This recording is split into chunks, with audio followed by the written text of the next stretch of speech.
An introduction of the blanket. Okay, so this is a camp blanket. So when I was younger, I was in the guides and the scouts, and one of the things that they do when they go camping is they have a particular blanket that they take to keep them warm sort of around the campfire and stuff. So this is a camp blanket made by the guides.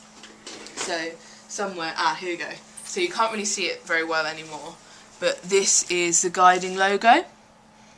So this is like an official Girl Guiding UK camp blanket.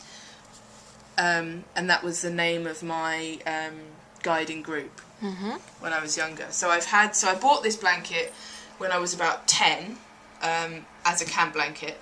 And so first of all I only put my guide badges on there. So this corner is guide badges. But then I've also got a corner that I sewed on my old brownie badges. So when you're in the brownies, you have a material sash as part of your uniform, and you sew your badges onto that. But when I finished the brownies, I took all my badges off my sash and put them on. When I got my guide blanket, I put them all on here. And then when I was about 13, I got bored of guides and moved to scouts. So in this corner, I've got everything that came from my scouting career. So, and this is a piece of material that we had a themed camp once. It was a cowboys and Indian themed, and this was my Indian headdress. So when I finished with it, I sewed it on my blanket because I thought that was sort of a nice reminder. And then my sort of non-scouting and guiding souvenirs started in this corner, and obviously, you know, I didn't stick with scouting and guiding, but I did stick with collecting them, so they've sort of taken over the whole blanket now, and I don't have a whole lot of space left. You can see that that's all I've got left. So I've been collecting for nearly 15 years.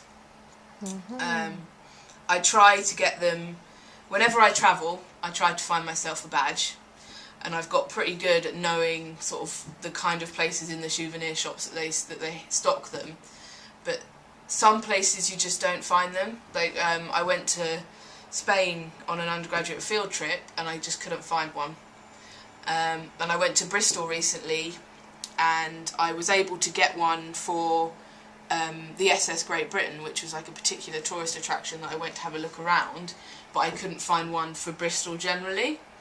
I don't really know why that is, but some places you just can't get them, but I will look. So whenever I travel somewhere, I will keep looking in all the souvenir shops until I find one. And like I said, some people have bought them for me as presents and brought them back, which sometimes I like the idea of it and sometimes I don't, because it feels like I'm cheating a bit because I haven't been to the places. But yeah, so I just think that they're really nice souvenirs because they remind me of the place, but they don't take up too much space. So it's not like little statues or, you know, things that take up a lot of room, and I can have it on display really easily because I normally just lay it on my bed. And you know, it's nice and it reminds me of the places, and almost everyone mentions it when somebody new comes around and sees it. They almost always say something. So it's also a good way of communicating with people. Yeah, yeah. And it's just really special to me now. It means a lot.